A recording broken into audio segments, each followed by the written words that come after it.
Hi, I'm Steve, and this is a mini message called Keeping Our Relationship with God Alive. I'm going to read a couple of verses from Daniel 10, verses 12 and 13. And he continued, "Do not be afraid, Daniel, since the first day that you set your mind to gain understanding and to humble yourself before your God, your words were heard, and I have come in response to them. But the prince of the Persian kingdom resisted me 21 days. Then Michael, one of the chief princes, came to help me because I was detained there with the king of Persia." These verses give us a great insight into our prayer life. There's, for Daniel, from the first day that he started to pray and humble himself before God, God heard him. The response didn't come straight away, but God heard. So every prayer that we make, God hears us. So this should make us take our prayer life seriously. We should imagine that we're in a one-to-one with God with our prayers. So it should make us think about them, make sure that they're genuine and that we're seeking God's will. But also we have to know that they will be answered. We have to believe that. The response may not come straight away, as it was with Daniel. The response was delayed, but God will answer. But also the response may not be the direct response to our prayers as well. And we have to be ready for that. But sometimes we can be glad that God's response isn't what we've prayed for or isn't at that right time. I mean, I've lost count of the things that I've prayed for that I'm so glad that they didn't happen as I prayed for or at that time, because God's ways are better than ours.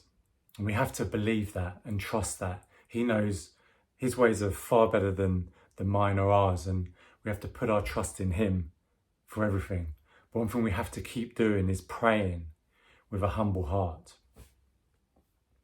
The other thing that this passage shows us is that there's something big going on. There's a spiritual battle that's happening even around us now. You see this with Gabriel. He was detained for 21 days before he could come to Daniel. He needed Michael to come and help him. So here you have Gabriel. He's an archangel. He was the one that was chosen to give the message to the Virgin Mary that she was going to bear Jesus. Yet he couldn't get past this prince of the Persian kingdom. And he needed help. The reality is that Satan and all his minions are doing all that they can to disrupt God's plans. This isn't something that we need to be afraid of, but we do need to be aware of it. Aware of what's going on around us so that we can discern and have a strong relationship with God. So we need to be alert and on guard. So how do we do that? Well, it's by regularly reading scripture. So that can help us with the discernment of knowing what is going on around us. There is a spiritual battle going on, and the deceiving spirits are crafty, and they come in and work their way in with small lies. That's how we have to know how to discern. And this is where scripture is our guidebook. We use scripture to help us to know God and to have that close relationship with him. That's why we have to have it as part of our daily life. Scripture is our guidebook, and the truth is in scripture.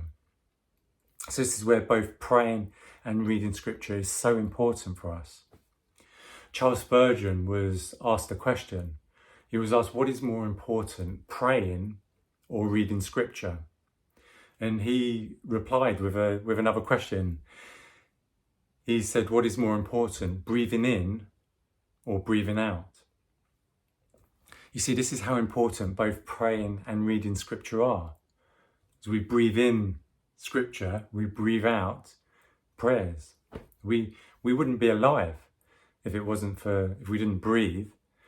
And our relationship with God isn't alive unless we're both praying and reading scripture. This is how important that is for maintaining that close relationship with God and helping us understand what is going on around us. So we have to create good habits of doing both of those every day. But it's up to us. We have a choice. But in order for us to discern, see what's going on in the world around us, maintain that strong relationship with God, it's important that we do both of those things. So if you're interested, we have a website where we have more articles and blogs that you're welcome to read through, thecomingking.com. There's lots on there if you're interested in reading more. So thank you for listening. God bless.